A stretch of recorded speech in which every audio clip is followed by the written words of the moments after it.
Hola, bueno, gracias a todos. Hoy es 29 de septiembre del 2023 y estamos convocados a este encuentro hermoso entre gente de la educación amiga para pensar un poco a partir de un libro que estamos por compartir, un trabajito sobre buenas prácticas educativas en la provincia de Chubut, un poco una recopilación de la que vamos a hablar en un ratito. El evento cuenta con el acompañamiento de Laura Zuluaga, docente en actividad, compañera muy querida, de Mabel Villafañe, que es una docente jubilada con mucha trayectoria y con muchos cargos, Villanueva. Raimundo Poblet, que es un experto en la universidad del tema de políticas educativas, Viviana D'Amico, pedagoga, la conocemos todos, la queremos, la admiramos, de Puerto Madryn, y Patricia Lorenzo Walker, también docente, ahora jubilada, todos docentes de mínimo 25 años como piso en el trabajo docente. Está ausente José Luis Punta, que me avisó a último momento que está viajando a Esquel por un compromiso que le impuso Nacho Torres en su nuevo rol de futuro ministro, así que no nos va a poder acompañar. Y Gladys Letier, que se enfermó temprano y estuvimos hablando y no sabe si va a poder entrar. Nuestra querida Gladys también, que durante muchos años fue supervisora de escuela, que colaboró en analizar un poco el libro también desde su rol de supervisión. El objetivo entonces es hablar un poco del libro y hablar un poco de nosotros con respecto a las buenas prácticas y al sistema educativo, a ver qué nos provoca este material y a partir de ahí qué podemos hacer a futuro. Bueno, cada uno va a tener sus entre 10 hasta 15 minutos para hacer un aporte libre con el eje en el libro y en las buenas prácticas, a partir de ahí lo que quiera, y al final, para los que están aquí acompañándonos, preguntas o intervenciones de los demás para el debate, la polémica, el enriquecimiento colectivo. Así va a ser esta presentación del libro. Gracias a todos por acompañarnos. Bueno, les voy a después a decirle a cada uno que use la palabra que se desarrolle en un pequeño párrafo su trayectoria, porque se me hicieron líos con los currículos, entonces dije, bueno, vamos a simplificarla, que cada uno pueda aportar un poco de su recorrido, que es muy sólido. El recorrido de todos ustedes es muchísimo más importante que el mío. Bueno, sería bueno conocerlo también cuando se presente. Bueno, yo voy a comenzar a usar la palabra y luego la voy a ir derivando a los demás compañeros que hoy estamos juntos. Puse primero agradecimientos, ¿no? Es decir, el evento es un trabajo colectivo, hablas con compañeros y le decís, tenés ganas de mirar el material, lo podés revisar, criticar, podrías compartir con nosotros un momento, discutirlo. Recuerden que este material va a quedar grabado, luego se va a multiplicar en las escuelas, en las redes sociales. Más que hablarnos a nosotros mismos, hay un público potencial que es el que mira en redes sociales cuando tiene tiempo en el canal de YouTube y va a ver este encuentro, así que no solo nos hablamos a nosotros, sino a un posible interesado docente que está allí, que va a entrar después. Y por eso quiero agradecerles a todos ustedes que se tomaron el trabajo de ver mi aporte, y eso es un orgullo para mí que ustedes gasten su tiempo en esto. Así que primero gracias y por su afecto y por su compañerismo. En segundo lugar, gracias a especialmente este libro tiene como dos orígenes que quiero agradecer. El de Viviana D'Amico, porque este libro nace gracias a intentos que hicimos hace muchos años con Viviana de pensar buenas prácticas, dimos un par de charlas, hicimos algo de avance juntos, yo después seguí el camino, pero digamos, de alguna manera me inspiró Vivi a ir por esta línea en la que sigo trabajando. Y segundo, siempre a FUDEPA, que es una fundación que apoya, que colabora, que diseña, que me da una mano, que me aporta horas de trabajo que me ahorro, y eso también lo tengo que agradecer. Muy bien. Este es el quinto material que yo aporto. Estaba pensando, bueno, ¿cómo encaro esto? ¿Cómo lo encuadro? Bueno, hice 5 trabajos sobre el tema educativo y sin quererlo, porque la verdad no lo tenía claro, cuando lo empecé a anotar, dije, bueno, a ver, voy a anotar qué libros entre comillas, trabajos humildes, qué libros yo pude publicar en estos años, y empecé a anotar, bueno, ¿qué hice? Bueno, el primero fue Historia de la Educación en Chubut, primer década del siglo, conflictos, redes, problemas del sistema educativo, ¿no? Un libro muy largo que hoy lo miro con 400 páginas, no sé cómo se escribió eso, digamos, durante 2 años, fue una locura, no lo podría hacer hoy. Después hicimos un caso, un estudio de caso, era un trabajo que veníamos pensando con Viviana en la 803 y terminó siendo una publicación, que es el estudio de casos, cómo abordar la mega minería en Chubut, que nos trajo alegrías y amarguras y problemas y críticas y de todo tipo, y que fue una publicación que yo disfruté mucho junto con Vivi, un librito que quedó para ahí, para la historia de la pedagogía del Chubut. Después hice un trabajo mucho más académico, que fue el de la enseñanza de la ciencia política, cómo enseñar la política, un trabajo con otros compañeros de otros países, y ese trabajo tuve la suerte de que me lo publicara la universidad, y recorrí un largo camino después, porque el trabajo se hizo digital, como hago todo yo, siempre gratuito, siempre de distribución masiva, siempre ahora online. Creo en esa cultura porque me paga la universidad y construyo estos saberes gracias al tiempo que mi trabajo me da la universidad, y por lo tanto siempre son gratuitos. Y después hice un libro que me trajo una enorme cantidad de placeres, que fue Las calles, cómo pensar la ciudad y las calles, cómo enseñarlas. Era un libro de educación cívica más que nada. Y ahora el de buenas prácticas. Bueno, ¿y esto qué tiene que ver? Bueno, evidentemente hay 5 trabajos que tienen que ver con la enseñanza, con pensar la educación en distintos campos, ¿no? Y yo no me reconocía como una persona completamente preocupada por la educación. Y cuando veo todos los, estos solo son libros, ¿no? Pero después hay tesis, hay artículos, y siempre sobre educación, digamos, ¿no? Y eso yo no lo tenía en el plano consciente, me descubro en esa preocupación educativa, pero con una segunda característica, que es la educación y el entorno, ¿no? Es decir, siempre pensé la educación en mi contexto.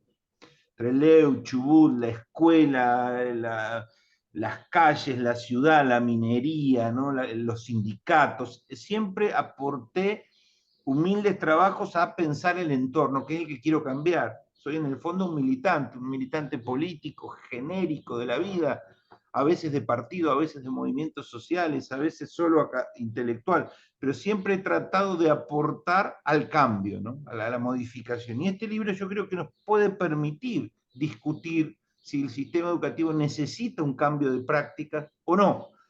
Y ese es el espíritu de la obra, ¿no? Una cosa que quería comentarles es la escasez. Nos encontramos, y ahí está Sonia Cabanini también, que está invitada a aportar y no sabía si iba a poder venir. Sonia, espero que estés allí. Después te voy a pasar la palabra. Bueno, ahí está Sonia. Bueno, ahí está Sonia. Ya arrancamos, después te doy la palabra. Bienvenida, gracias. Sonia Cabanini. Lo que me lo que sorprende, ustedes todos lo saben, y el libro también quiere reflejarlo, es la ausencia de materiales de producción regional. Es notoria. Si ustedes van hoy a la librería Morón o a la librería de su ciudad, porque hay varias ciudades, y dicen, ¿qué libros de educación construida en Chubut, para Chubut, me podés dar de historia, de geografía, de ciencias políticas? Y hay prácticamente cero. Creo que hay muy poco esfuerzo de construcción de conocimientos pedagógicos y entorno en nuestra región, especialmente una ausencia de un actor que me llama mucho la atención, que son los sindicatos y los institutos de formación docente. Ambas podrían ser usinas tremendas de construcción de materiales, son usinas de construcción de eventos. Sí, uno reconoce que hay seminarios, que hay charlas, que hay capacitaciones, pero no hay una tradición en la región de escribir propuestas pedagógicas, didácticas, de construir manuales, de construir críticas en materia de publicaciones que les sirvan a los docentes con una visión regional. Y eso sorprendente, especialmente porque todos sabemos que el sindicato ha gozado, no sé ahora, estoy desactualizado en estos últimos 2 o 3 años, pero durante mucho tiempo ha gozado de decenas de licencias gremiales, o tal vez más de decenas, que podrían perfectamente destinar 2, 3, 4 compañeros de esa licencia a crear conocimiento. A crear conocimiento. Por supuesto que el resto de las tareas del sindicato está para otra discusión, si está bien o está mal, hoy no es el tema que nos reúne, pero sí la ausencia de cuadernillos y materiales didácticos por parte de la mirada de los trabajadores de la educación, y avalados y amparados por la estructura sindical. Eso es notorio, es una ausencia significativa y creo que nos estamos perdiendo una oportunidad. Y en los institutos también, porque hay muchos seminarios de investigación, muchísimos, carga horaria de investigación, que podrían ser más relevantes o de alguna manera más articulados hacia la publicación en los ejercicios parciales, evaluaciones finales, que esos seminarios anuales de investigación desarrollan y que no logran terminar en publicaciones. También, no sé, ustedes me guiarán, me parece que nos están faltando revistas educativas regionales. No sé si en este momento Chubut tiene una revista educativa en donde sus actores, que son miles, ¿no? Nosotros debemos tener fácil entre 17 y 20.000 actores educativos hoy en terreno, vamos a poner el número 20.000 en los 3 niveles estatales, que esos 20.000 actores educativos puedan cada tanto, de vez en cuando, por región, publicar en las revistas educativas de la región, más hoy que una revista puede ser digital, muy sencilla, con costos bajísimos. No necesitamos el material en papel, eso no se está viendo. Repercute en las prácticas, lo meto porque lo quiero relacionar con el trabajo de hoy. Es decir, no tener reflexión regional, en contexto, en la propia realidad, que llegue a las escuelas y a la autoformación docente, ¿repercute en las prácticas que tenemos? Es una primera pregunta que me gustaría hacerle. En tercer lugar, mencionar la disociación que tenemos entre formación teórica y prácticas docentes. Todos lo sabemos, hoy lo vamos a poder reflexionar. Si hay algo, en mi caso yo llevo 28 años frente al aula, 28 años de trayectoria docente en todos los niveles ya. Y los discursos pedagógicos están presentes. Es decir, cuando uno se junta con compañeros, cuando se junta en la sala de profesores o en congresos educativos, hay un discurso educativo sobre el sistema educativo, pero que está bastante disociado de las prácticas. Y esa es una tesis que voy a tirar ahí para ver qué piensan ustedes, ¿no? O que yo en el libro recojo como que las prácticas están bastante disociadas de la discusión teórica, como que hablamos mucho y nos cuesta más llevarlo, esas mismas enfoques, teorías, llevarlos al aula, al chico, a la escuela, ¿no? No sé si es así. Bueno, el libro no sabía cómo estructurarlo, cómo armarlo, lo terminé armando por niveles. Había muchas posibilidades de armarlo por temáticas, por áreas epistemológicas, digamos, por áreas científicas, experiencias que resaltaban más o menos por campo, por ciudad, por nivel. Eh, Había muchas maneras de hacerlo. Yo decidí hacerlo por nivel educativo pensando en el lector, pensando en que el que revise el material vaya a su nivel y recoja esas 30, 40 experiencias destacadas para ver qué le sirve, qué le importa más. Y entonces, pensando que podía ser más útil para el lector, los agrupé por niveles, prácticas en niveles. No sé si es la mejor forma, es lo que pensé.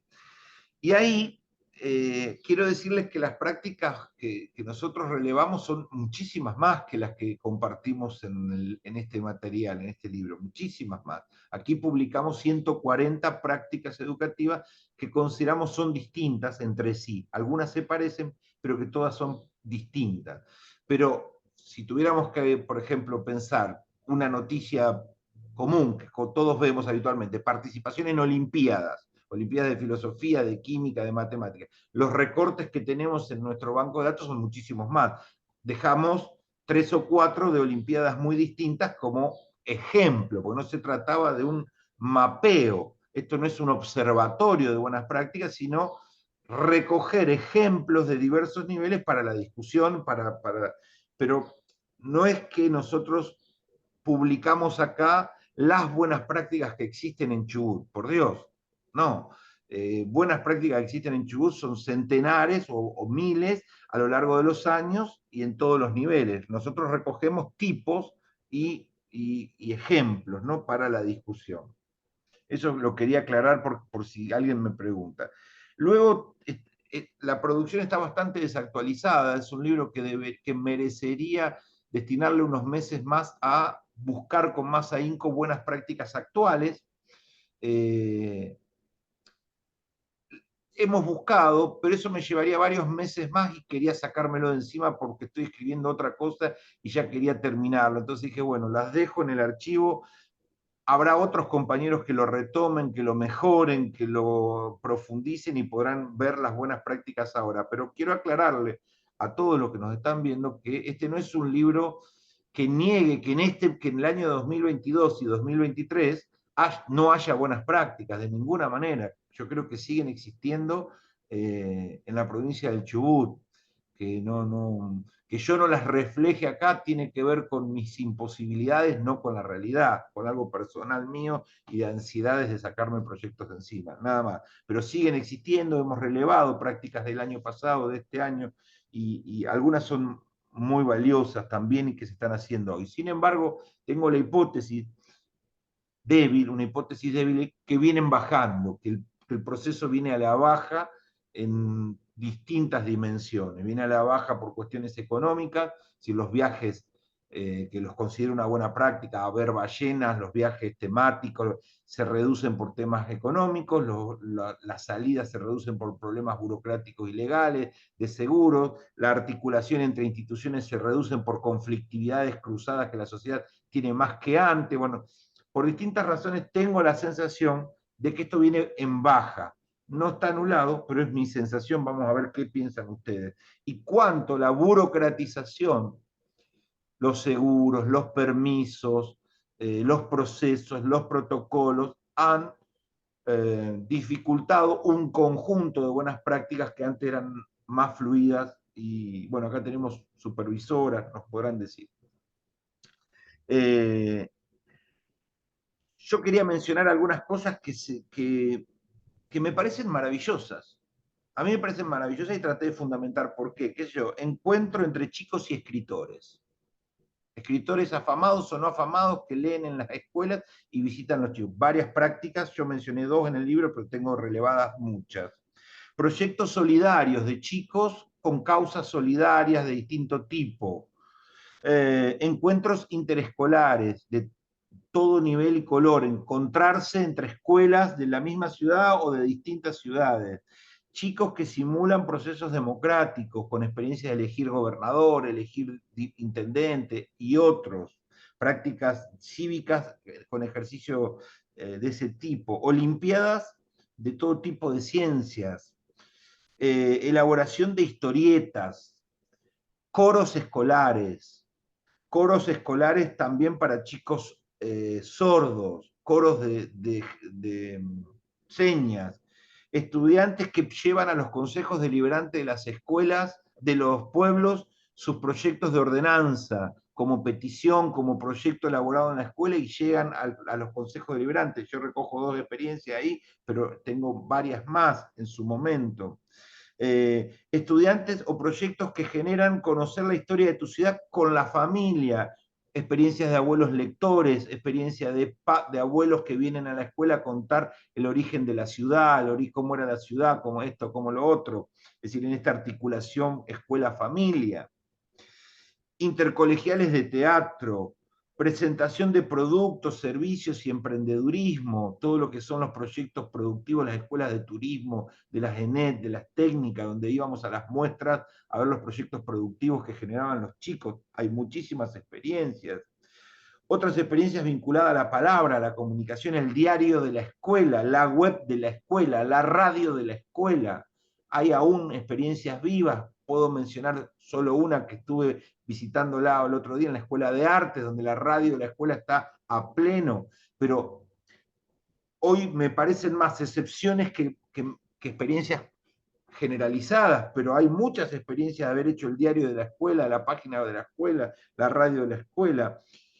mediadores de conflicto, alumnos mayores que son mediadores de conflicto de estudiantes de menor edad, experiencia de resolución de conflictos en las escuelas, varias experiencias, concursos para fechas excepcionales, 30 años de democracia, 40 años de democracia, concursos especiales para fechas especiales, hermosas experiencias, campañas de concientización armadas de cero por los estudiantes, con folletos, videos, inclusive poniendo el cuerpo, llevando folletos a los autos, a distintos lugares de distintos temas. ¿No?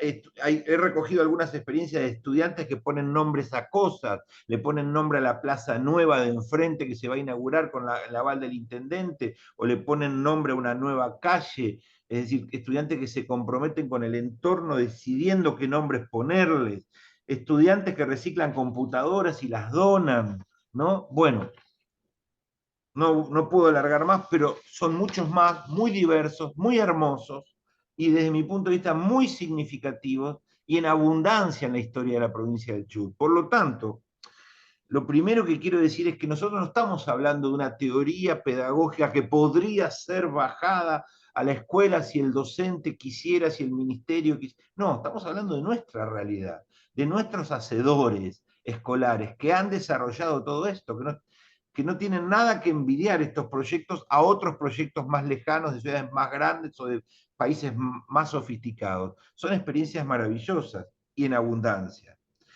Yo puse bastante desordenadamente cuáles eran para mí los criterios con los que las elegí, porque lo primero es decir, bueno, vamos a continuar con el libro de buenas prácticas. Bueno, pero definamos primero qué es una buena práctica para recoger del mundo esas experiencias que encajen mínimamente desde el punto de vista teórico. Y entonces hice una lista y hoy la simplifiqué un poco porque creo que está mal lograda en el libro, que puede ser mejorada muchísimo más, pero por lo menos la construí ahí y la quiero repetir en breve. Para nosotros una buena práctica tiene que tener algún tipo de combinación de estos elementos en mayor o en menor medida, ¿no?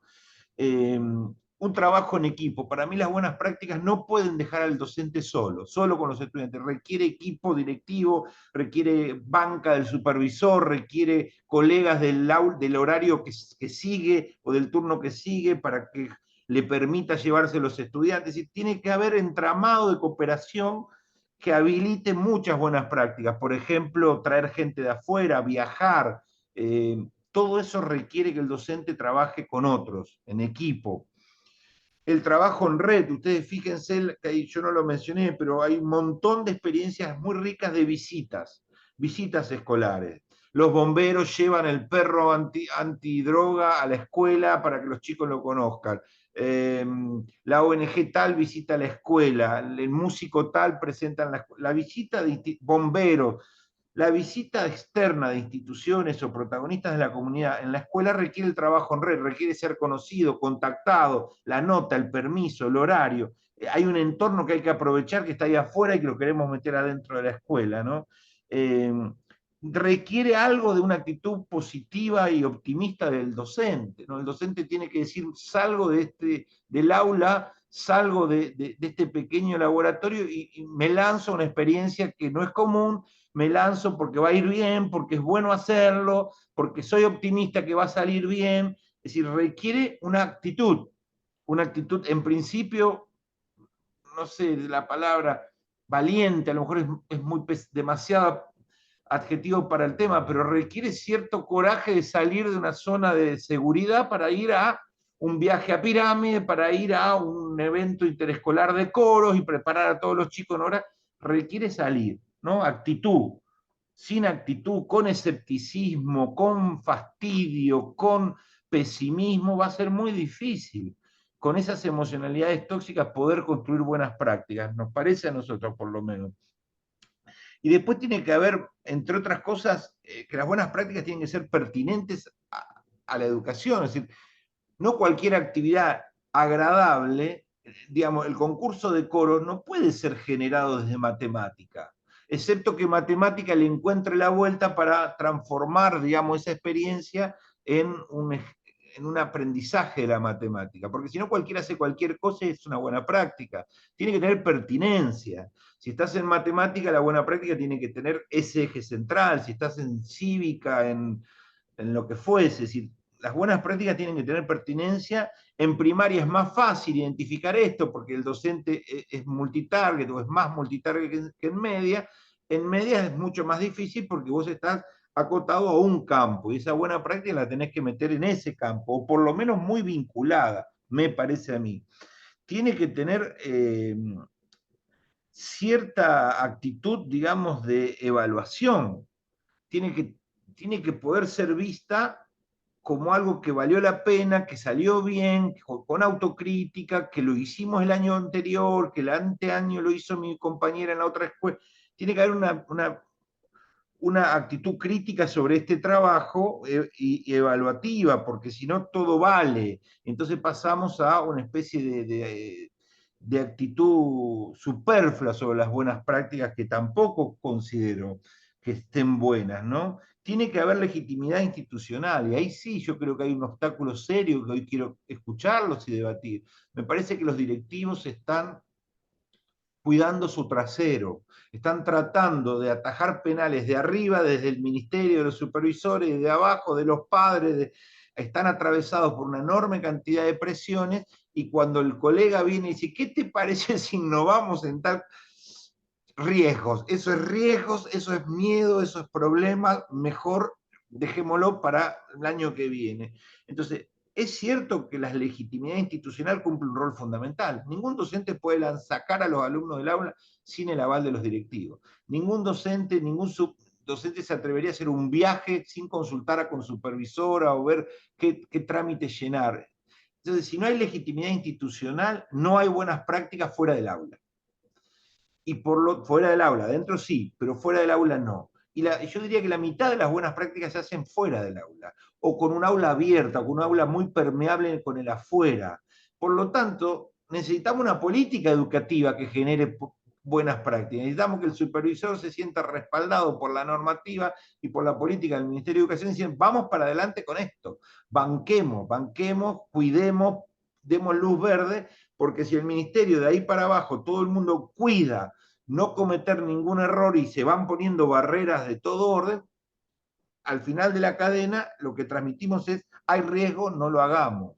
Y eso es un problema político, no de otro orden.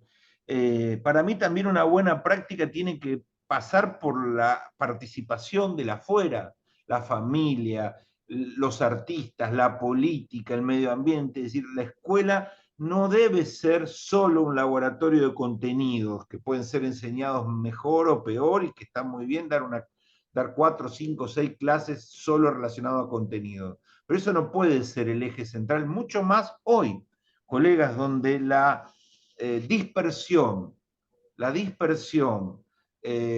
fugacidad de la capacidad de concentración de un chico en el aula, la frivolidad con la que un estudiante toma el contenido teórico dado en el aula, hace que el teórico, que la clase en pizarrón, esté condenada a la muerte.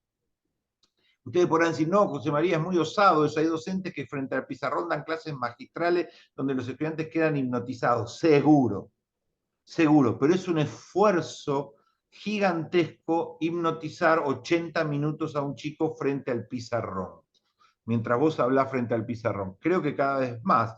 Yo les recuerdo a todos ustedes que son más o menos de mi edad, que cuando yo entré en el 96 a dar mis primeras clases, la directora me dijo, con mucha sabiduría, me dijo, José María, por favor, sé dinámico. Vamos a innovar en esta escuela y vamos a empezar a pasar documentales. Así que lo que queremos es que pases, por ejemplo, la República Perdida. Para los que no se acuerdan, 90 minutos. Eso era una clase totalmente dinámica, era revolucionar la pedagogía, meter un documental de 90 minutos. Imagínense ustedes que no hay video de más de 5 minutos que soporte un adolescente, ¿no? Bueno, el tiempo cambió, entonces las buenas prácticas, las tecnologías, los tiempos, el actor, el sujeto que aprende, el que enseña, tiene que cambiar. Y pensar al aula como un lugar de reposo de saberes frente al pizarrón, para mí es un desafío que hay que modificar de alguna manera. Pero no se puede modificar solo con el docente. El padre tiene que acompañar, el estudiante tiene que desear, la política educativa tiene que avalar, porque si no la ecuación no cierra de ningún modo. Cuando falla algo de todo esto, cuando no viene el permiso del padre para el viaje, o cuando no viene el abuelo lector, o cuando la directora dice, no, por ahora no, porque hay riesgo, o cuando la supervisora dice, déjamelo que lo mande al ministerio, vuelve dentro de 3 meses el permiso. Se fragmentó y no hay salida. Bueno, eso es lo que tenía para compartirles. Algunos criterios no los voy a desarrollar porque ya usé demasiado tiempo y voy a invitar. A ver, vamos a empezar, si les parecen bien, con Laura. Laura, quiero elegirte a vos porque estás, de todos, creo que son las que más frente a aula estás, la que más interpelás este trabajo, porque estás hoy frente a aula, en realidad, con un montón de muchachos, y queremos que nos cuentes si ves estas buenas prácticas hoy, poco, mucho, dificultades y la crítica que quieras hacer. Y presentarte si querés decir algo más de lo que yo dije. Vale. Bueno, buenas tardes. Mi nombre es Laura Solvaga, soy docente de la Escuela 224 de jornada completa en Barrio Santa Catalina. Este año me tocó estar frente a cuarto grado y sexto grado. Así que en un día voy de un cambio totalmente de estudiante y de mentalidades y de comportamientos, ¿sí? Cuarto grado, recién vienen de tercero, muy aniñados, muy en una edad, yo le digo, tan inocente, ¿no? Tan de venir y compartir con la seño y que te vienen los mimos y que les gustan los abrazos, y pasás de golpe a un sexto donde ya están preadolescentes. Ya en quinto grado, a mitad de año ya hay un cambio total de las infancias, hemos notado en estos últimos 3, 4 años, digamos, desde post pandemia, por así decirlo, hablamos con las docentes y ha cambiado un montón la institución, el antes y el después. No sé si el interactuar tanto con las nuevas tecnologías, no sé si el encierro del año, no sé si el hecho de no haber ido a la escuela más de un año y haber usado la virtualidad ha generado este cambio, pero sexto grado, estamos remando en dulce de leche muchas veces, como dice José, mantener la dinámica, las propuestas, ¿sí? Y ahí recupero esto del trabajo en equipo, poder tener los espacios, que se den los espacios en la institución para poder hablar y enfrentar y afrontar estas nuevas personas, estas nuevas personalidades, estos adolescentes, preadolescentes más desafiantes, a las veces más apáticos, más demandantes de cuestiones de la afuera y no que se corren del currículum, de los contenidos, de los conceptos, o sea, a la vez les atraviesan un montón de emociones, así que vamos luchando el día a día en ese sentido. Entonces nos lleva a repensar la escuela en el sentido, ¿a dónde se va el peso? En la currícula que hay que cumplir anualmente y cómo lo combinás con las necesidades emocionales de las infancias. Y refiriendo a tu presentación, José, leía el libro y hablaba con vos porque eh, hablaba con vos mentalmente porque recuerdo allá cuando empecé hace más de una década en mi recorrido por los estudios y que estuve en la fundación, fui parte un tiempito de ese libro porque me tocó recopilar algunas de esas muestras y fotocopiarlas y presentártelas porque vos las ibas seleccionando, o sea, la iba viendo y digo, mirá vos cómo se me había olvidado esa parte, ¿no? De que también estuve ahí un poquito. Y pensaba, qué bueno de visibilizar estas prácticas, qué bueno que se conozcan. Yo también había pensado lo mismo. Tal vez mucho circulan en las redes actualmente la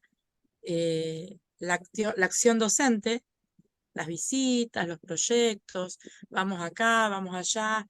en las redes y no se ve tanto, o no lo veo yo tanto replicado en los medios de comunicación, ¿sí? El interés va por otro lado, pareciera últimamente en nuestras redes. Entonces, y bueno, ¿y qué es lo que ve la gente? ¿Qué mira la gente? El diario virtual, el diario papel, ¿a dónde se replica esas prácticas? Y poder recopilarlas en un libro, eh, más que buena idea, siempre me gustó esa idea, y poderlas dar a conocer también, porque visibiliza el trabajo docente, eh, y, todavía, y más allá, o sea, esos criterios que recuperaste, ¿no? Y si bien cada docente que lo lea, algunos lo va a poder reforzar, recordar, reflexionar, llevarlo a un conversatorio dentro de la institución. También a los nuevos, a las nuevas docentes, les abre les una apertura, ¿no? Esto es lo que necesito si quiero que esto funcione. Y bueno, y está bien resumido como para poder decir manos a la obra. También me acordaba cuando leía esto de los criterios, cuando estaba en el profesorado, en las prácticas 3, lo que me tocó hacer fue un proyecto. Imagínense, estudiante de profesorado, en la práctica 3, primer grado, proyecto, salida educativa, la que sería en la. ¿Qué? No, o sea, proyecto es una palabra mayor. ¿Qué es un proyecto? ¿Qué pasos hay que seguir? ¿Qué permisos? ¿Qué terrible, ¿no? Y bueno, y con esos miedos sale un amateur al ruedo. Entonces, qué importante que tener un grupo de apoyo o el equipo directivo, el docente, que sostenga, que ayude, que acompañen a estas personas que tienen toda la energía, las ganas de realizar buenas prácticas. Eso también iba recuperando a medida que te leía, José, y, y bueno, y siempre pensando en esto de la importancia de dar a conocer lo que sucede a nivel local, ¿sí? Siempre que uno quiere saber qué está pasando en educación, vamos a películas internacionales, ¿sí? O a cortos sobre emociones, sobre vínculos no locales, ¿sí? Pequeños documentales, nada local. Y bueno, en una oportunidad, este año y el año pasado y el anteaño, estuvimos trabajando con un autor, un cantautor de la cordillera también para La Promesa de la Bandera, y estamos todos con el boom, ¿no? Decir, bueno, esto de recuperar, de resurgir, de valorizar la cultura nuestra, lo nuestro, también la importancia y que se sume la docencia o el trabajo docente en un libro, eh, más que agradecida en el sentido de eh, visibilizar, como lo dije ya una vez más esa palabra, ¿no?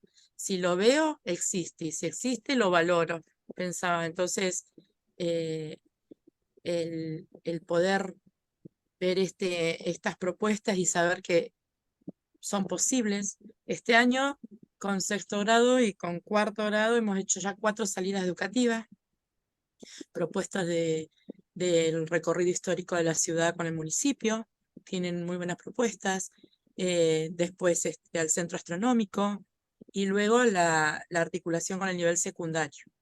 Y sí, implica mucho trabajo, implica que la familia te apoye con lo económico para el traslado, con la firma, y bueno, y esa es la parte más engorrosa de todo el proyecto, ¿sí? No el trabajo en el aula con las criaturas, no el durante la visita ni el después, sino desde mi experiencia, este año ha sido más costoso lograr que las familias firmen una autorización, que las familias sepan lo que vamos a hacer, a que los chicos tengan ganas de ir. O sea, los chicos son los primeros en que quieren salir y conocer y ver y saber.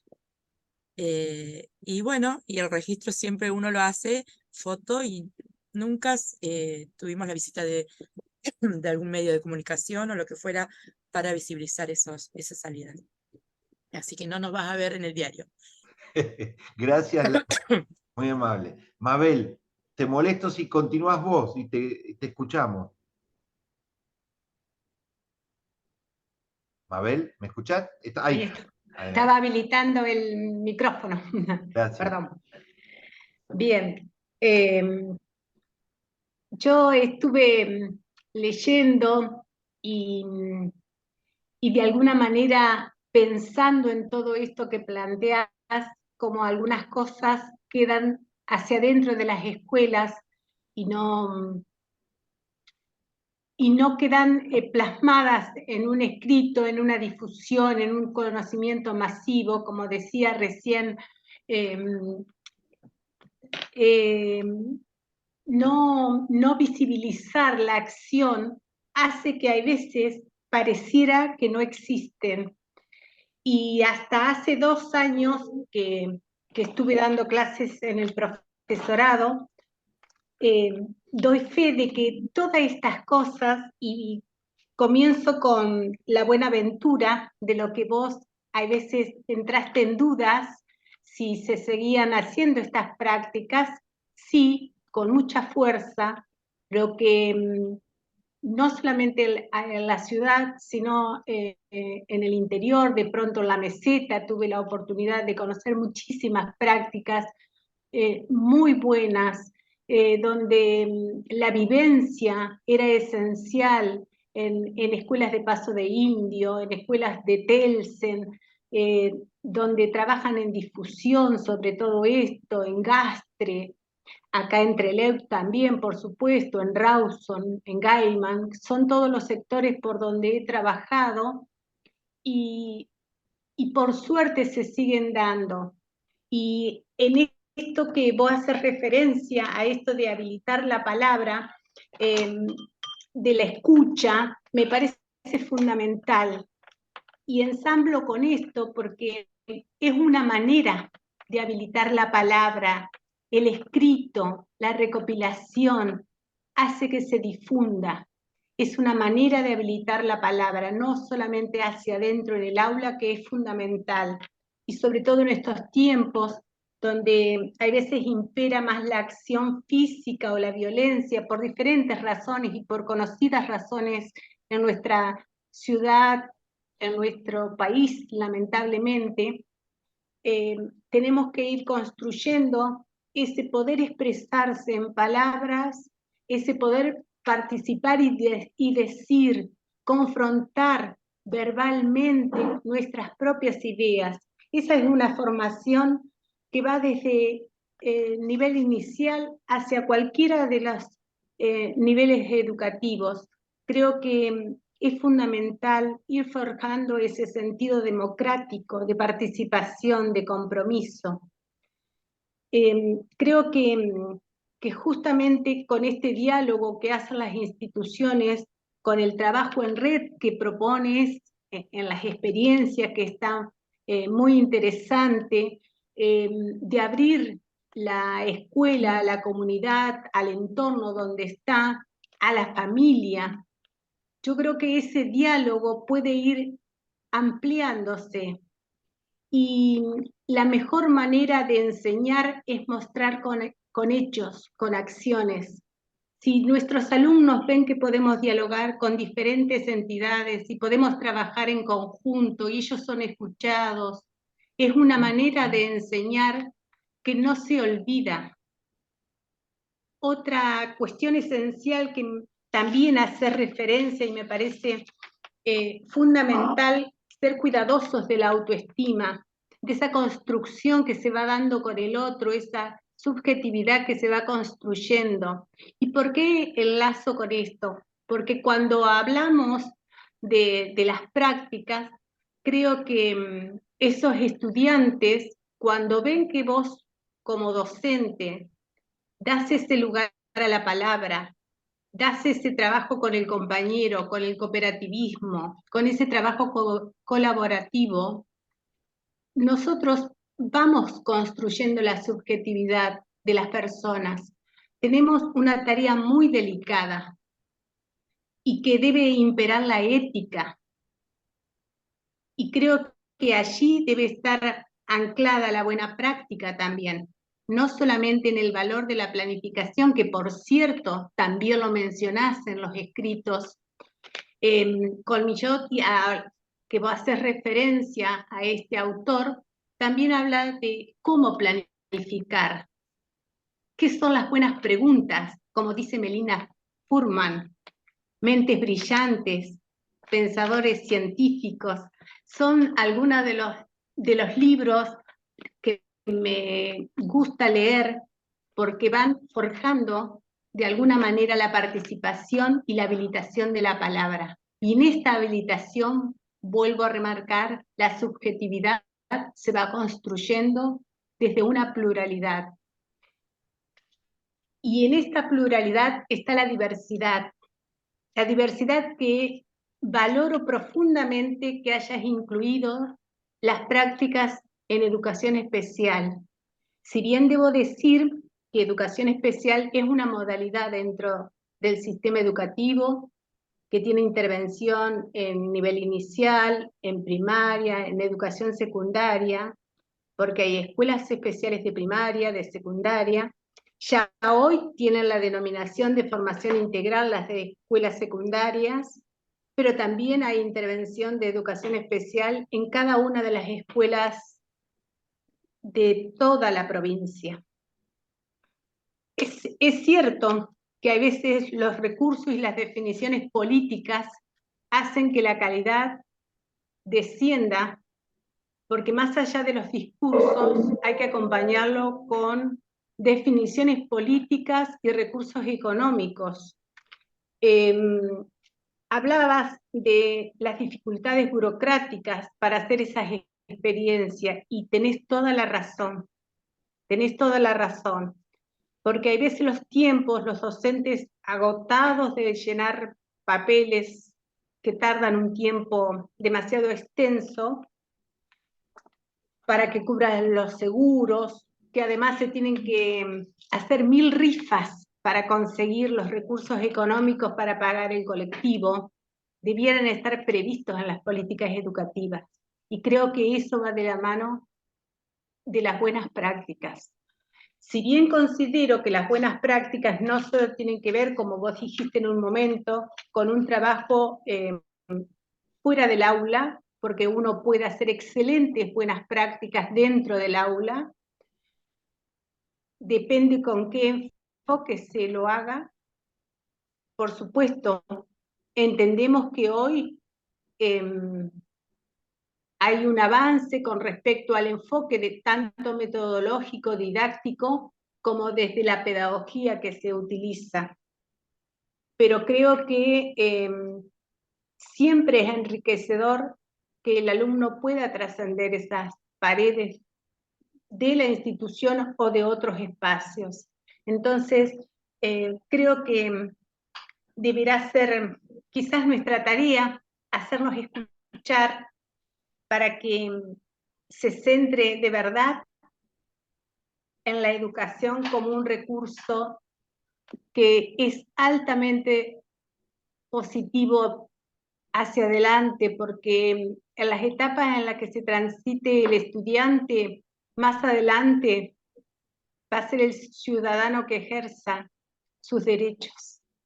Y cuanto más rico y más formado sean nuestros estudiantes, tendremos mejores ciudadanos. Y esa palabra que inició en un nivel inicial pueda ser el recurso, la herramienta para hacer valer sus derechos. Gracias, Mabel. Muy amable. Raimundo, ¿te animás, me ayudás y continuás vos si es posible? ¿Estás allí? Dale. Buenas Gracias. tardes a todos, todas. Bueno, me presento, Raimundo Poblet, soy profesor en la carrera de Ciencias de la Educación, aquí en Comodoro Rivadavia, en Esquel también, en el área de Política Educativa, Economía de la Educación. Así que bueno, esta cuestión, digamos, de lo curricular está algo lejos de los temas que yo habitualmente trabajo, pero sin duda que estamos, digamos, en diálogo con estos temas porque tienen que ver con la política curricular. Investigo más bien, digamos, temas que tienen que ver con la escuela secundaria y con el nivel superior, particularmente la universidad. Así que bueno, también era un desafío poder aportar algo, alguna idea, algún comentario a este trabajo que vos estás presentando, porque bueno, da cuenta, digamos, de niveles sobre los cuales habitualmente no trabajo.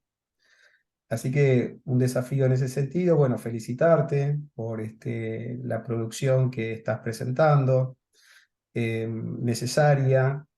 Bueno, me anoté algunas cosas este, para poder compartir, para que no se me escapen, digamos, los temas, pero también veo que por la hora que es, por ahí hay que hacer un poco rápido. Y en principio, bueno, vos ahí marcabas cuáles eran los temas que se habían incorporado a esta producción, así que bueno, no quiero dar cuenta de ellas. Me parece que sí, coincido con vos en que son diversas, pero digamos, dado el periodo en el cual ustedes hicieron esta recopilación, vos tal vez particularmente, lo que me llamaba la atención, pero coincide, digamos, también entiendo yo con el periodo, por lo menos uno de los temas que no aparecen, que es la cuestión de género, ¿no? Que ahí en el año, en este periodo que vos estás relevando, 2007-2009, en la escuela no estaba todavía tan instalada, digamos, la temática de la ESI, dado que eso se empezó más bien a trabajar, si no recuerdo mal, a partir del año 2009, 2010, una cosa así. Si bien la ley se sanciona en el año 2005, si no recuerdo mal, la ley de la ESI, ¿no? Y en una provincia, digo yo, digamos, ¿no? En una provincia en la cual, y en una coyuntura histórica, digamos, digo, a nivel nacional, en la cual es una temática relevante. Ayer, un poco pensando en esto, miraba algunas estadísticas del Ministerio de la Mujer, Género, Nacional, y ahí, digamos, veía que hay indicadores muy altos de violencia, violencia hacia la mujer, datos, digamos, de 800.000 casos a nivel nacional, a la fecha, digamos, del 31 de agosto, y casi 10.000 en Chubut, de los cuales casi un 90% se producen en el ámbito doméstico, y por otro lado tienen que ver, digamos, quienes lo ponen en marcha, exparejas o parejas, digamos, de esas mujeres. Entonces, bueno, hay todo un trabajo, entiendo yo, que la escuela tiene que afrontar en este sentido para eliminar, ¿no es cierto?, la cuestión de la violencia.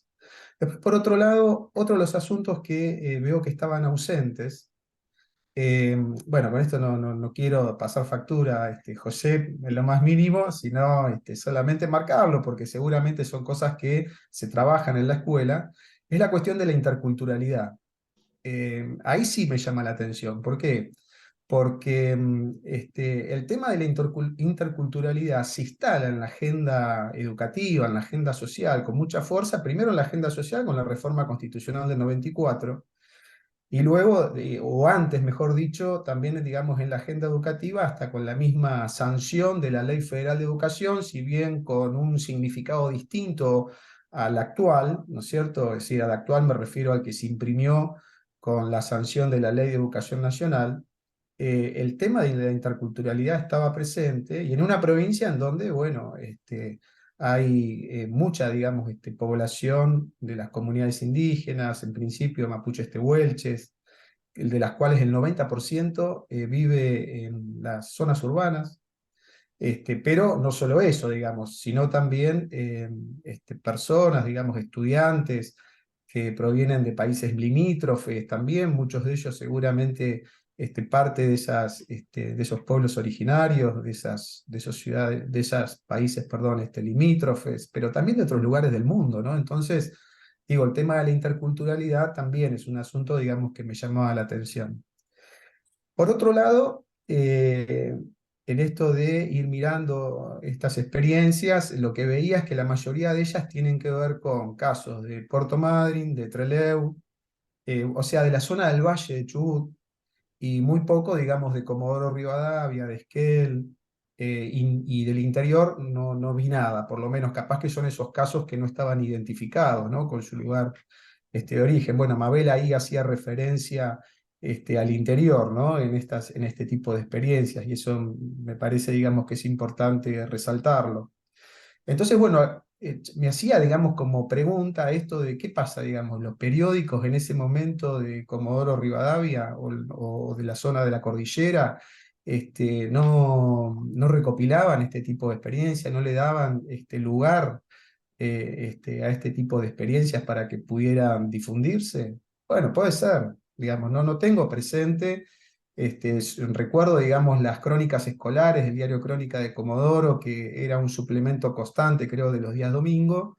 Pero bueno, no sé, digamos, qué pasa en este último tiempo, porque por otro lado, los periódicos en papel no los leo, y leo todo digital, y a nivel digital, digamos, no aparecen este tipo de experiencias. Entonces, bueno, me pregunto eso, digamos, y si por lo tanto son más sensibles también, ¿no? Los periódicos o los medios de comunicación de la zona del Valle para darle lugar a los temas de educación. Importantísimo este tema, digamos, para pensarlo socialmente.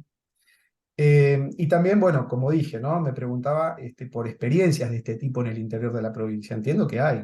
Esto que dice Mabel, el asunto es, bueno, tendrán la visibilidad que tiene, digamos, la zona del valle, digamos, ¿no? Ese tipo de experiencias. Bueno, por otro lado, otra de las cuestiones ahí que en relación al libro, digamos, creo que son relevantes, es porque este libro, digamos, lo que está dando cuenta, como ya se dijo, es de la visibilización de cosas que suceden en la escuela. Lo que me alegra de esto que te preguntaba ayer, José María, es que el 85% de estas experiencias que vos relevás provienen de la escuela estatal, que hoy está, digamos, tan en discusión, ¿no? Que se la define como una escuela que está vaciada, que no enseña. Bueno, pasan cosas buenas, ¿no es cierto?, en esas escuelas estatales. Bueno, como dijiste vos, no hoy, pero seguramente que si nosotros hacemos un relevamiento hoy, podemos encontrar este tipo de experiencias. Y esto entonces da cuenta de que, bueno, de que hay colegas que desarrollan prácticas que tienen estas particularidades que también ustedes ya mencionaron, ¿no? Que tienen que ver con la cuestión de la creatividad, que tienen que ver con la cuestión del compromiso, que son apasionadas también probablemente muchas de esas prácticas. Eso son condiciones que para mí, pero también para la literatura, ¿no es cierto?, que da cuenta de estos temas, son necesarias para favorecer aprendizajes significativos, relevantes. Creo que esto lo decía Mabel de alguna manera, ¿no? Y por otro lado, también este tipo de experiencias lo que está mostrándonos es que hay otro camino para transitar, y que de hecho se hace, digamos, en términos de la concreción curricular. Y ahí es donde creo que nosotros tenemos que poner el foco.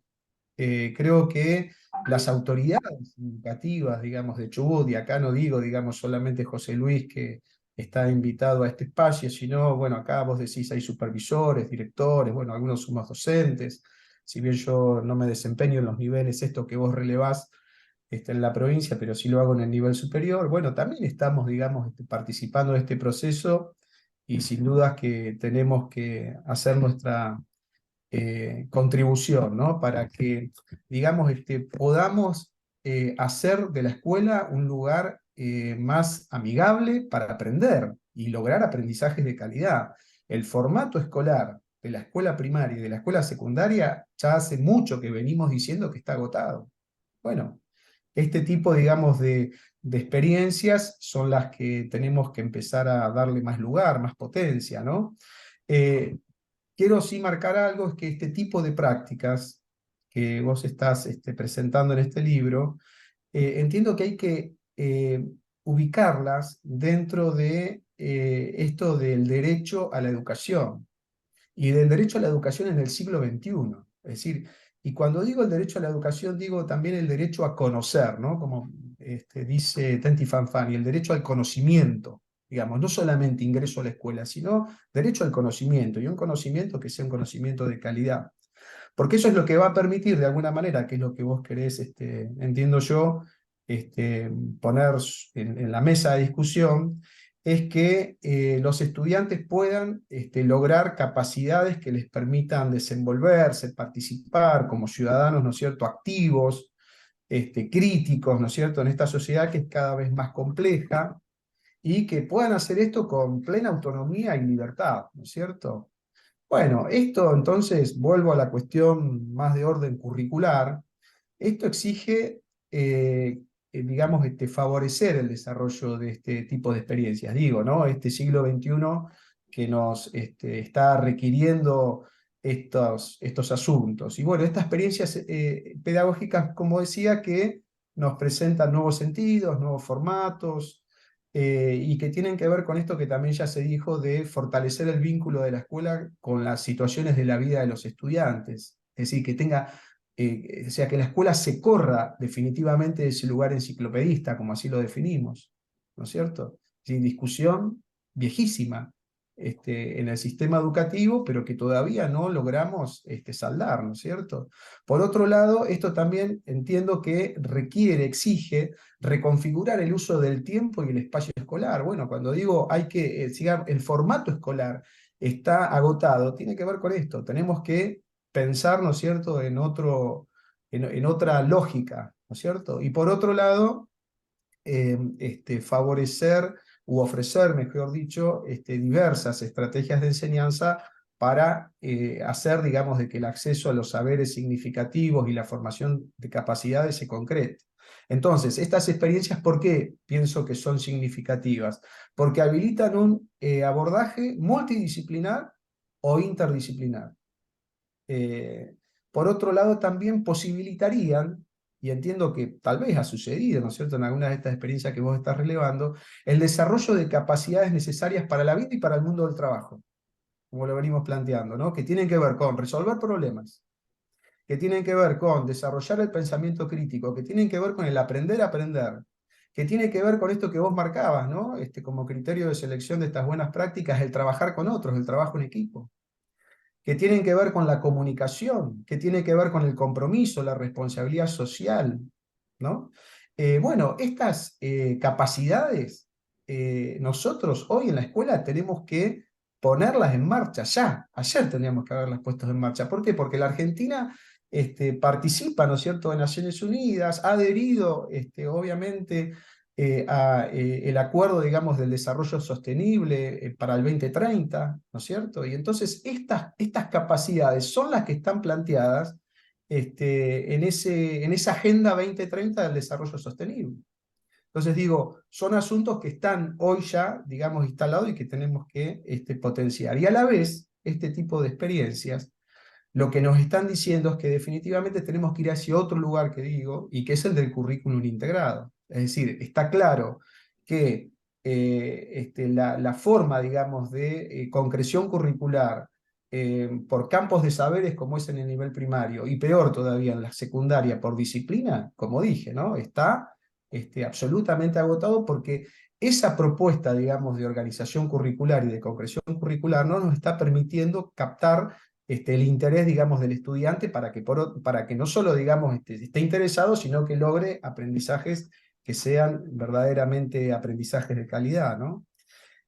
Por eso creo que hay que formar equipos técnicos. Bueno, creo que este es el desafío que ojalá José Luis, si termina siendo el ministro de Educación de la provincia, digamos, pueda efectivamente asumir, formar equipos técnicos que sean capaces no solamente de investigar estos temas, porque yo sí creo que hay que relevar experiencias de otras jurisdicciones, de otros países. Hay mucho, digamos, si nos ponemos a bucear en la web relativo a este tipo de experiencias, pero fundamentalmente trabajar en un proyecto nuevo, digamos, de orden curricular, más allá que la currícula en la provincia del Chubut es reciente, ¿no es cierto? No tiene más de una década a nivel inicial, primario, digamos, secundario, pero creo que hay que darse ese desafío de una transformación curricular yendo hacia un currículum integrado.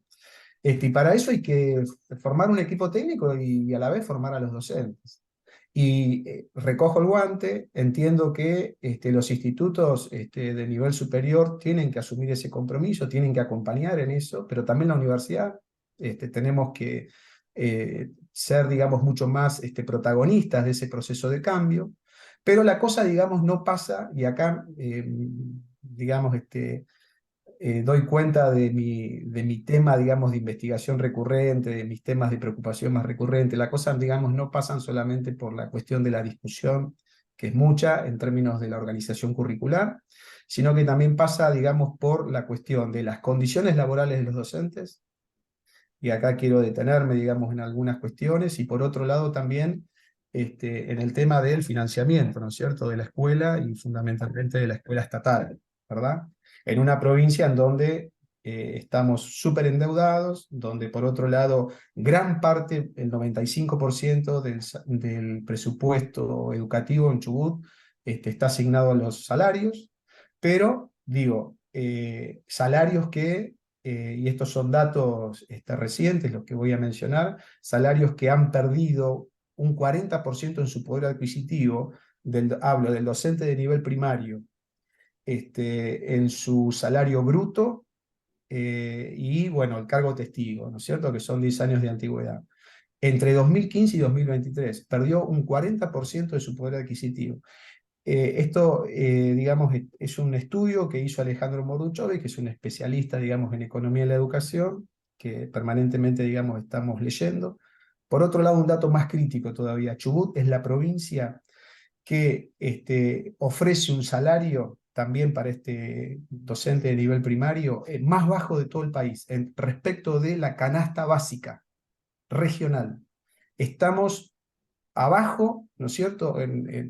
Poniendo a todas las jurisdicciones provinciales, estamos abajo, cerrando, digamos, ese cuadro. 69% puede, digamos, adquirir de esa canasta básica un salario bruto docente de nivel primario, y ya digo, somos los que peor estamos a nivel nacional. Pero por otro lado, volviendo, o sea, yendo más allá de la cuestión salarial, que es todo un tema, porque un docente tiene que estar bien pago también, entiendo yo, para poder afrontar este tipo de desafíos como experiencias transformadoras en educación. Termino acá, José, perdóname. Ahí digo que dos cosas, digamos, son necesarias. Por un lado, ir hacia una contratación, y acá hago hincapié, digamos, en la cuestión del nivel secundario, de los profesores por cargos, ¿no es cierto? Como se hace en el nivel inicial, como se hace en el nivel primario.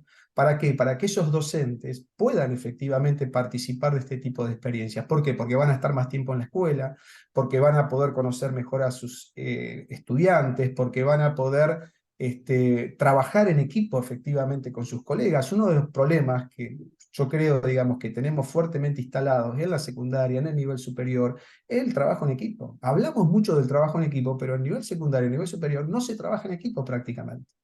Entonces, para desarrollar este tipo de experiencias es eso necesario, y por eso es necesario salir de la contratación de la hora cátedra, porque imposibilita, digamos, el desarrollo de este tipo de experiencias. Porque sin duda, como lo dije, ¿no?, este tipo de experiencias requiere de un trabajo, digamos, en equipo, articulado, interdisciplinario, multidisciplinar, que haga, digamos, de que eso que se hace en el aula, que eso que se trabaja en la escuela sea mucho más relevante y más significativo para el estudiante en esto de lograr esos aprendizajes de calidad. Y por otro lado, también, en línea con esto, lo que hay que desarrollar también es un muy fuerte proceso de formación situada de los docentes. Es decir, poder trabajar con esos docentes en aula para ensayar, para investigar, para bueno, trabajar, digamos, en la innovación, en la creatividad, en este tipo, digamos, de experiencias. Creo que la cosa va por acá. Creo que el tema, insisto, esto es fundamentalmente tiene que ver con la puesta en marcha del currículum integrado, que esto no es ninguna novedad, esto se viene hablando hace muchísimo tiempo.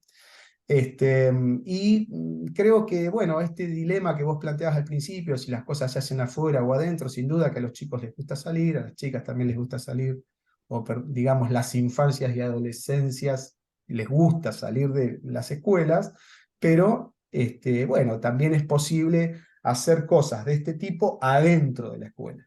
Y me parece que la cosa, más que la discusión en si es adentro o afuera, tiene que ver con el modo, digamos, en que efectivamente podemos trabajar y lograr aprendizajes de mayor calidad. Bueno, gracias, disculpen por ahí si me extendí mucho. Gracias, Ray, muy interesante. Patricia Lorenzo Walker, compañera y colega, te agradezco si podemos escucharte. Adelante, y si querés presentarte más, con gusto. Bueno, no sé si estoy con vos. ¿Estoy? Perfecto. Bueno, hola a todos.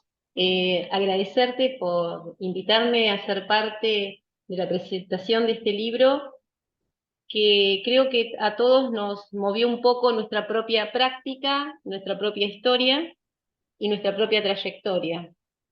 Fui docente de primaria durante 34 años y ocupé 20 años cargos directivos.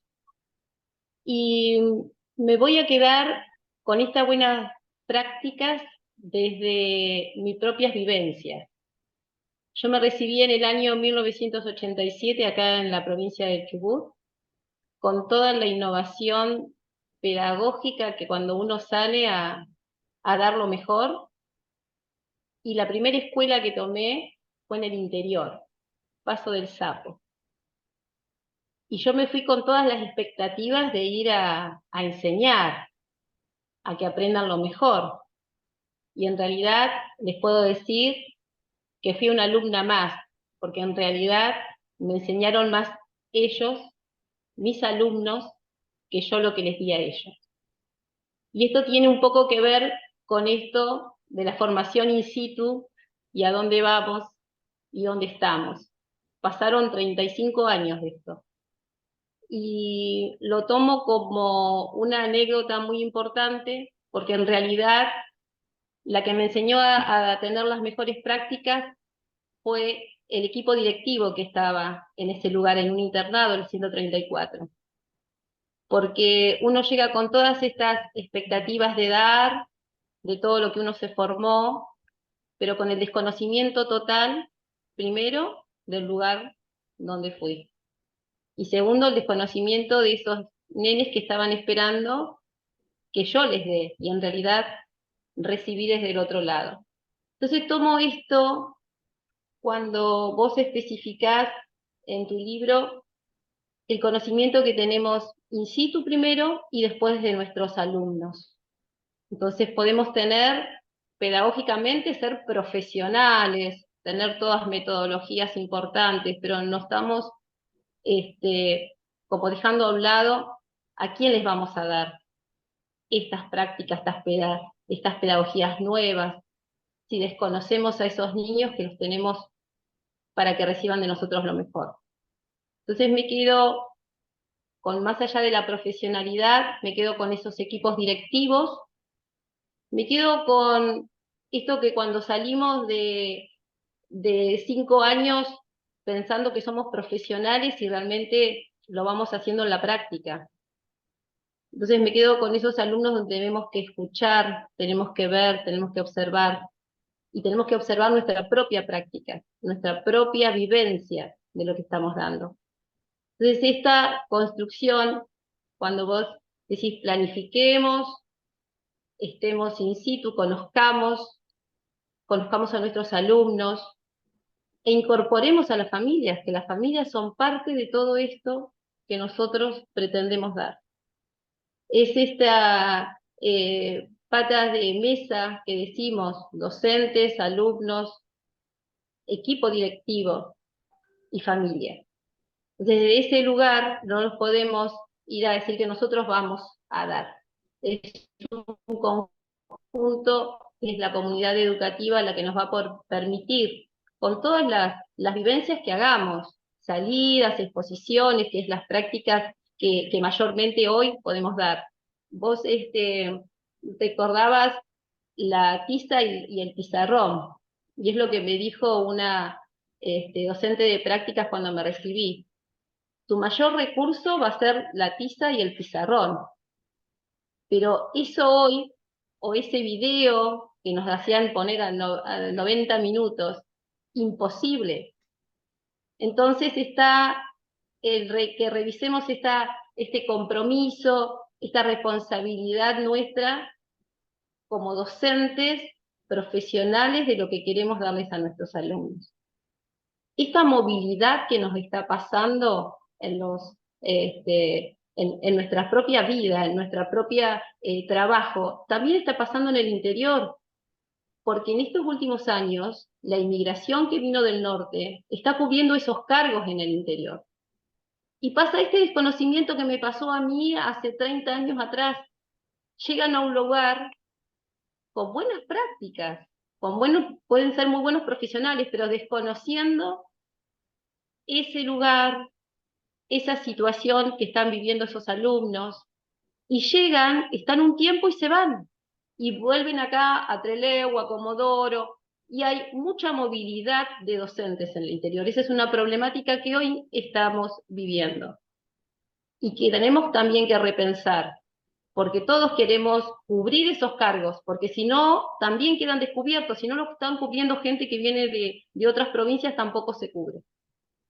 Entonces, hablar de esto es empezar a movernos mucha situación que vivimos todos los días, y que nos va a hacer revisar esto, revisar cómo estamos en la práctica cuando salimos ya a poder dar esa clase que decimos que va a ser magistral. ¿Qué pasa con esta inmigración que hay de gente docente que viene de otras provincias? Si realmente están para ir al interior, para quedarse acá en la ciudad. Y bueno, esto nos hace movernos un poco del lugar de confort, desde el lugar que estemos, para poder replantearnos qué educación queremos para nuestros chicos que tenemos acá, nuestros chicos chubutenses, que es lo que pretendemos cambiar, mejorar. Y desde este libro, vos nos has mostrado todas las experiencias que tenemos en forma continua, y esto visibilizado nos hace decir cuánto tenemos, cuánto hacemos. Lo que no tenemos es tiempo.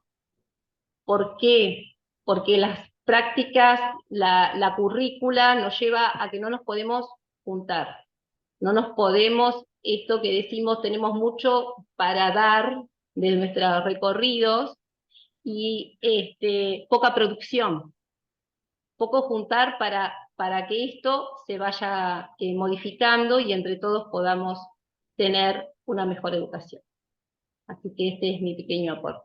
Gracias. Gracias a vos, gracias a vos. Bueno, Sonia Cabanini, también una colega de muchos años de experiencia. ¿Estás allí para hacer alguna reflexión, Sonia, y compartirla? ¿Estás? Yo te vi que estabas. Sí, ¿me escuchan? Ah, Hola. ahora sí, adelante. Gracias por estar. Gracias por invitarme, José María, ante todo.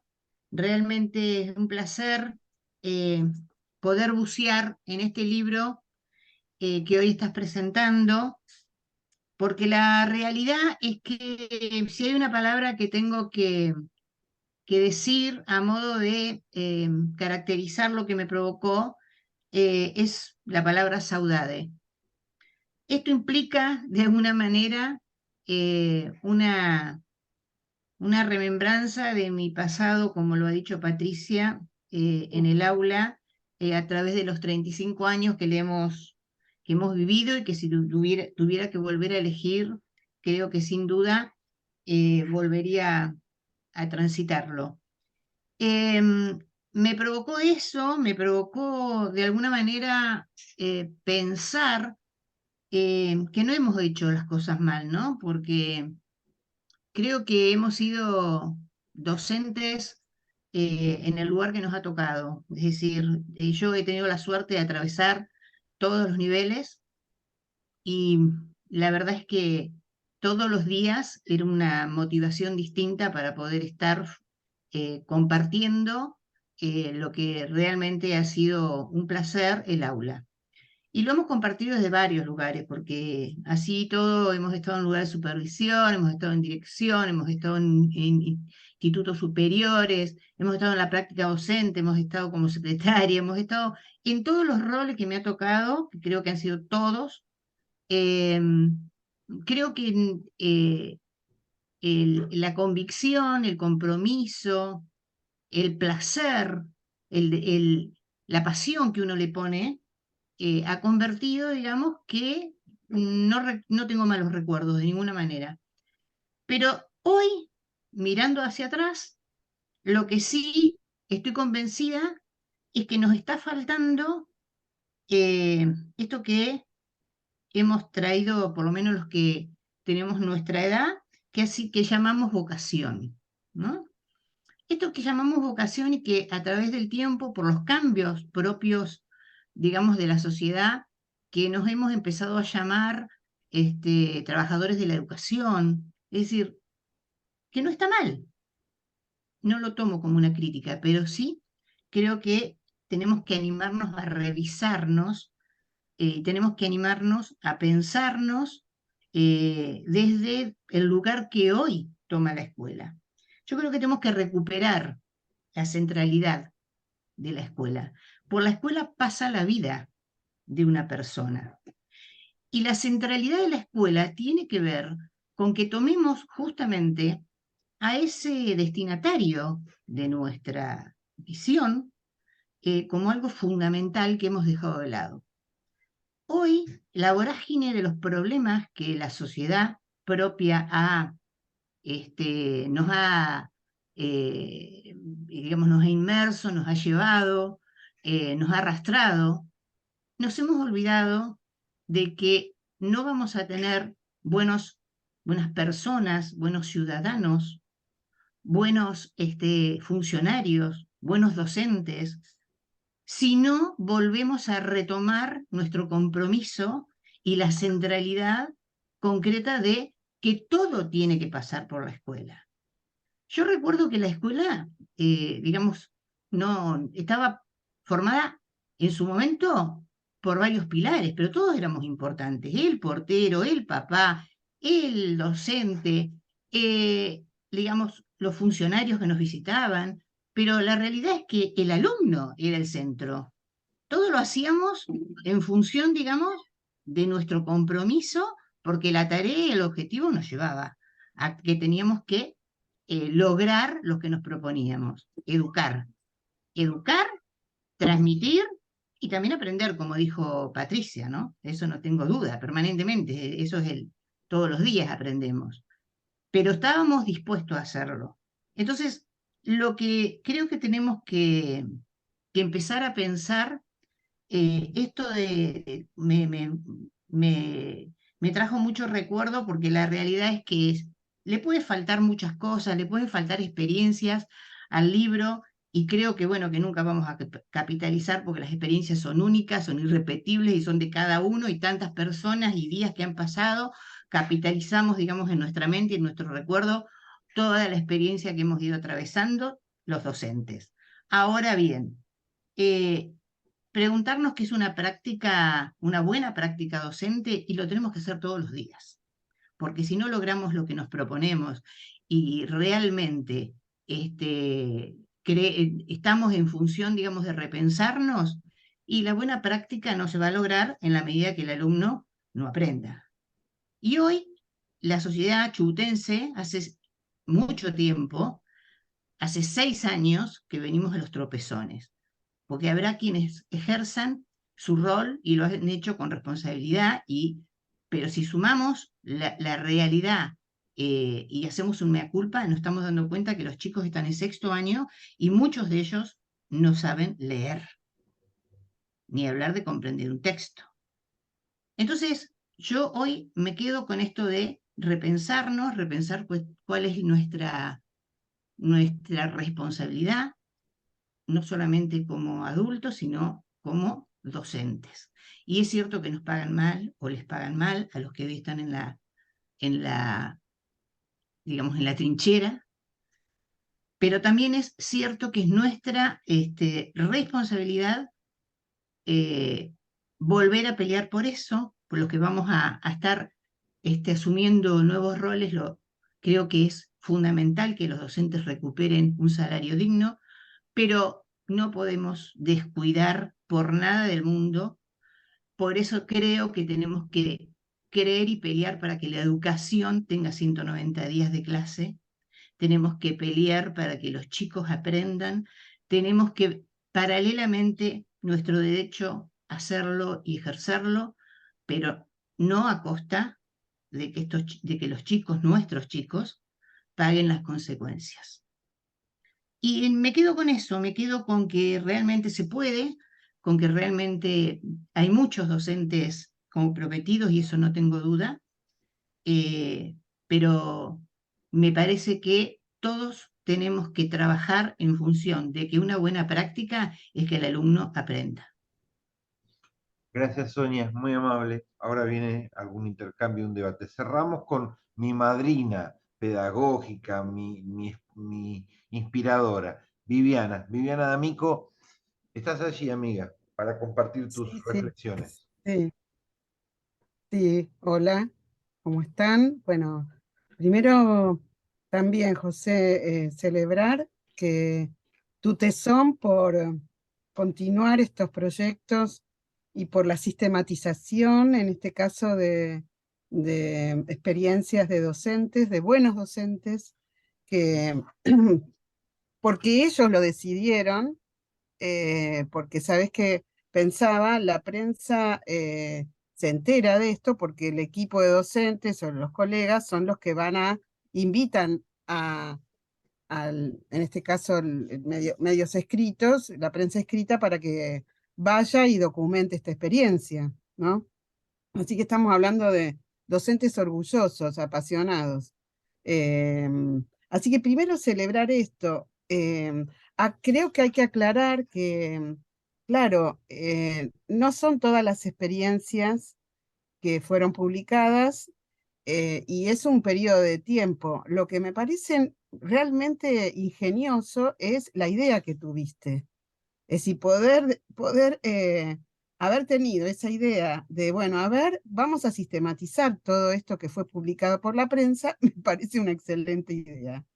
Y me parece que es una idea que comienza, pero que tiene mucho para hacer, para que, digamos, las propias comunidades puedan seguir escribiéndolas. Mientras escuchaba a todos, me imaginaba eso, que debiera ser un libro o una publicación abierta que invite a los docentes a colgar ahí sus experiencias. Qué buena idea. No, me parece que tiene que ir por ahí. Y bueno, recién las últimas colegas hablaban de, bueno, las condiciones. Vos lo preguntabas en el flyer, ¿cuáles son las condiciones para las buenas prácticas educativas? Sin duda hay unas condiciones materiales, los sueldos, los tiempos para juntarse y demás. Y también esto forma parte de lo que debiera ser una política educativa. Digamos, no se puede pensar en que los docentes van a sistematizar sus prácticas sin tener buenas condiciones, pero también, digo, hay algunas condiciones inevitables, necesarias, pero también junto con esto, debiera esta idea de sistematizar las experiencias, de escribir las experiencias, debiera formar parte de la política educativa. Vos cuando arrancaste dijiste que lo que te había convocado en todos tus 28 años de docente, de político, era mejorar la sociedad, mejorar la escuela, mejorar las prácticas. Yo entiendo que hay como dos maneras para poder pensar en cómo mejorar. Una es la idea de que tiene que venir de arriba para abajo, ¿no? El técnico, los equipos técnicos, escuché por ahí, o alguien que de arriba me dice cómo tengo que hacer las cosas. Y otra, que es que para mí los cambios tienen que nacer desde el pie. Y esto de que el docente pueda escribir sobre lo que hace, es para mí la llave para cambiar las prácticas. está comprobado, además no lo digo yo, que las reformas verticalistas nada modificaron. Y cada una de estas pequeñas experiencias, algo cambió, algo bueno les provocó a esa comunidad educativa, a ese docente, por lo cual llamó a la prensa y la dio a conocer. Para mí va desde ahí, va desde lo chiquito, y sin embargo esto debiera ser parte de una política educativa, ¿no? La documentación de las prácticas es una línea de investigación pedagógica, una de las últimas líneas, investigar la educación, diagnosticar la investigación debe partir del propio docente, de las propias comunidades. Y esto que vos hiciste para mí es como un hilo de dónde tirar. Claro, hay otras maneras, ¿no? Uy, se cortó. Solamente. La mejor forma, no solo de transformar, ahí vuelvo. Sí, estás. ¿Estoy? Sí, estás. Decía que no solo es la mejor manera de transformar, sino que es la única forma, diría yo, de perfeccionamiento genuino. Yo durante mi formación siempre tuve mis maestros. Una grande fue Delia Lerner. Cuando yo vine acá a la provincia del Chubut en 1991, fundé la escuela mutualista con un equipo de colegas. Teníamos referentes y uno era Delia Lerner y ella venía, nos capacitaba en cómo mejorar los procesos de enseñanza, ¿no? Y ella decía, pero innovar no es hacer cada año algo distinto. Innovar es mejorar lo que uno hace y repetirlo, porque ¿cómo voy a mejorar si no lo repito? Y decía otra idea que es maravillosa para mí, que las escuelas tienen que tener su banco de experiencias. Es decir, yo llego y ya sé que tengo ahí cómo alfabetizo a los chicos y tomo la experiencia de un colega. Eso hay que registrarlo, ¿no? No sé si sale dinero. Sí, necesita tiempo y docentes que puedan tener ese tiempo de registrar y de juntarse. Pero digamos, si yo no registro lo que hago, ¿cómo lo mejoro? Es decir, vieron que uno tiene la idea de eso, como hay que cambiar. No hay que cambiar, nos dejaba pensando. No, a ver, si yo sé que tengo un proyecto que funciona para que los chicos se alfabeticen o para que se vuelvan en mejores lectores, bueno, vamos a volver a hacerlo, ¿no es cierto?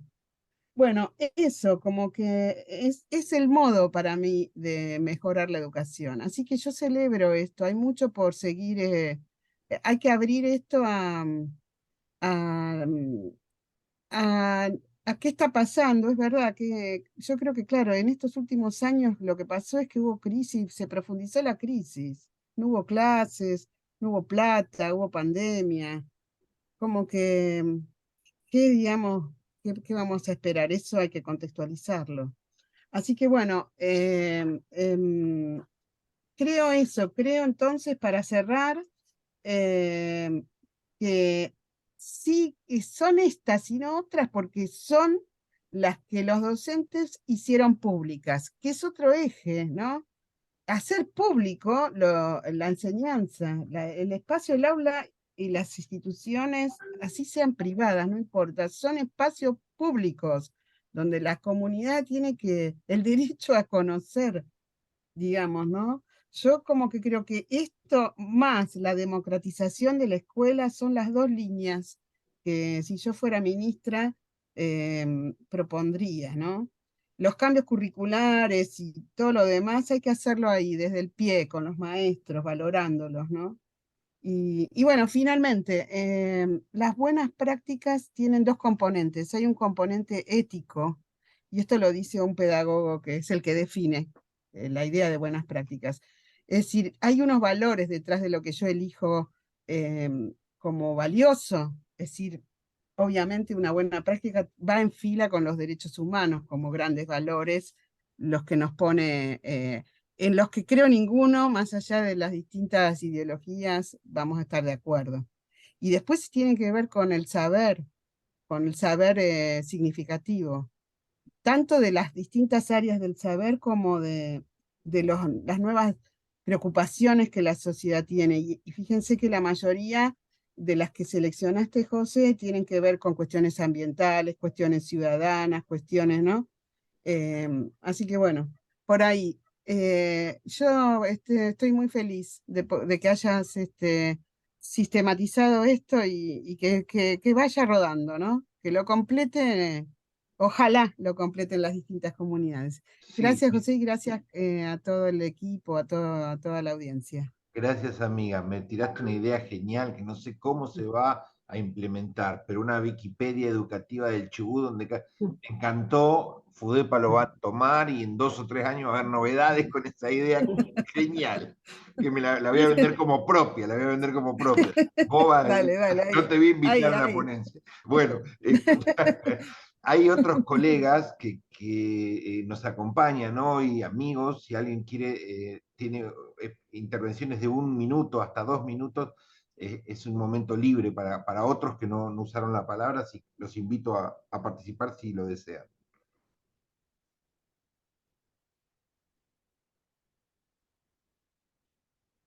Bueno, cualquier cosa me van pidiendo la palabra y yo les vendo. Yo quería decir 2 cosas una para el vicio del polemista que está en mi madera, que no me va a llevar a la tumba. La primera es la relación condiciones materiales y calidad educativa y de buenas prácticas, ¿no? La verdad que no creo más en eso. Siempre luché y seguiré luchando en pro de mejorar las condiciones salariales, mejorar las condiciones edilicias, las bibliotecas, los laboratorios, bueno, eso es obvio, ¿no es cierto? Mejorar siempre es un componente necesario, pero no suficiente. Es la harina para hacer el pan, pero faltan un montón de cosas. Falta la sal, el agua, el aceite, el horno. Es decir, faltan muchas más cosas que la harina para hacer un pan. Y eso lo podríamos dejar para otro día, para otro debate, porque hay niveles educativos, muchos niveles educativos, nichos, en el que el salario promedio es muy bueno, en comparación a la canasta y en comparación a las demás profesiones del entorno. Hablo, por ejemplo, de un compañero o una compañera, dedicación exclusiva a un instituto de formación docente, 45 horas, o una supervisora con máxima antigüedad, o una directora con máxima antigüedad, o. Esos compañeros docentes están muy lejos del salario básico y no creo que se destaquen del resto de los compañeros por sus buenas prácticas. No encuentro una divisoria notoria de, no, ahí sí, las condiciones materiales son muy distintas y se nota enormemente cómo eso impacta en lo que se hace. Así que hace muchos años que he abandonado la idea de una relación bastante directa entre salario y práctica. Eso no quiero, por favor, porque me voy a escrachar en toda la provincia diciendo a Ramón no le importa el aumento de los docentes. No, sí, también.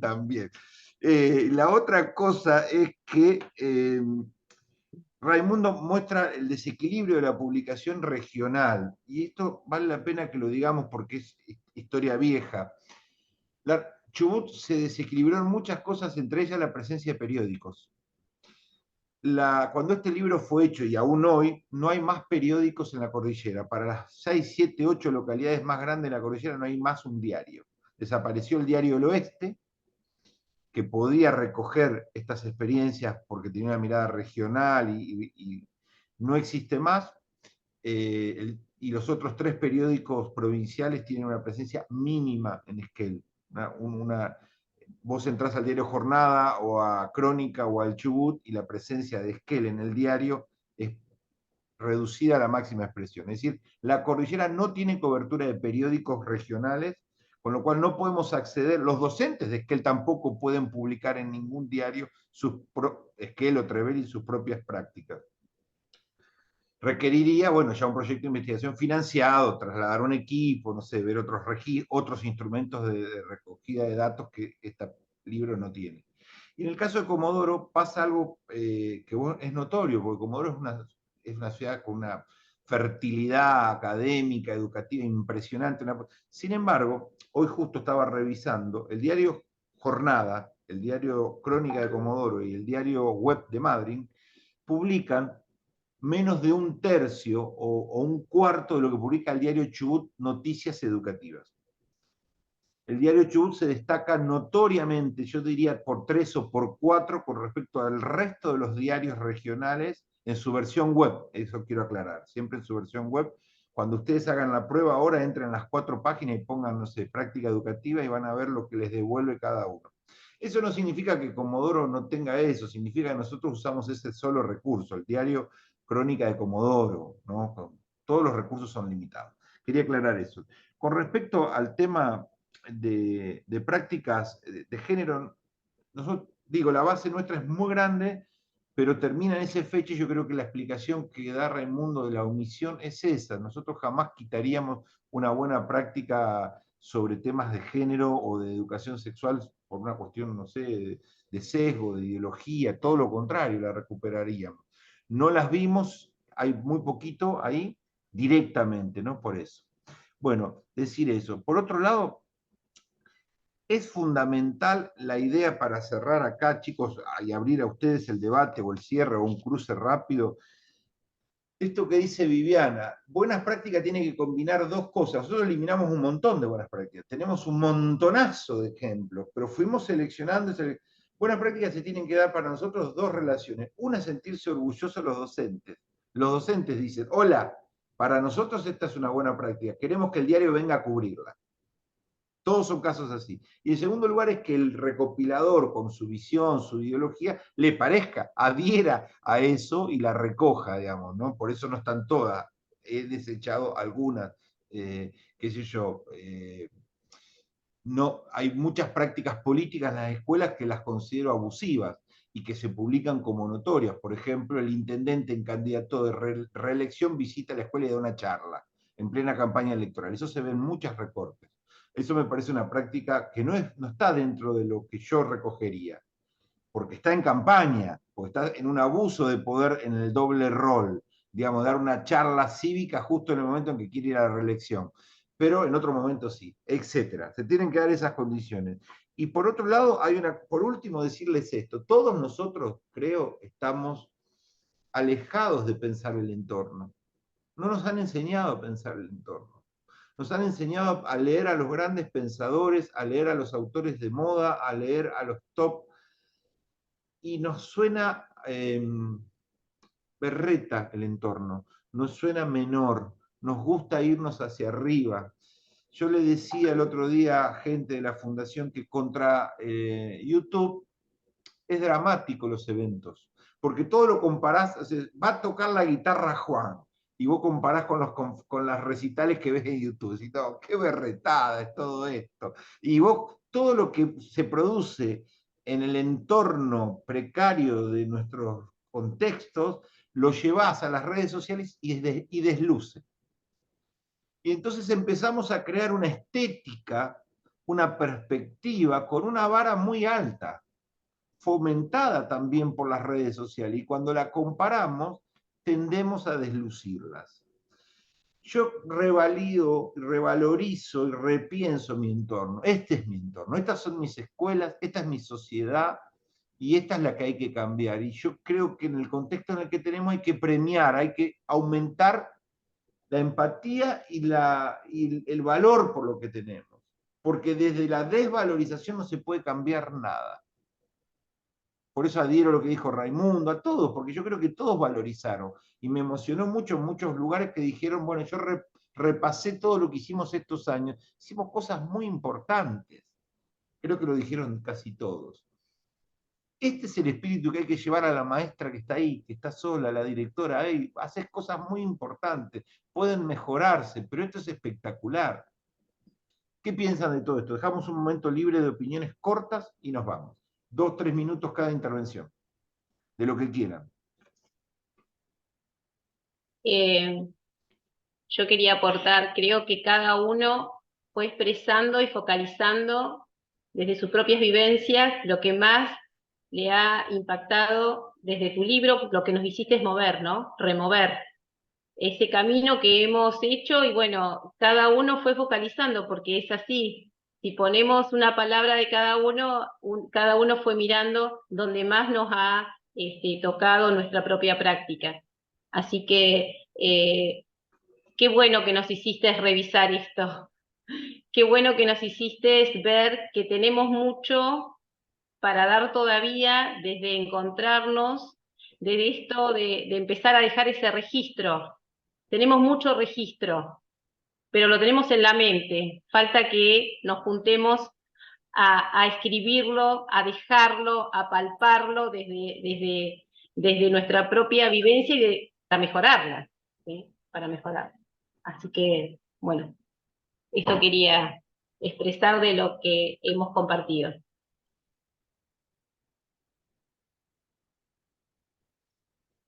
Bueno, nos encontramos en la próxima. Esto sigue.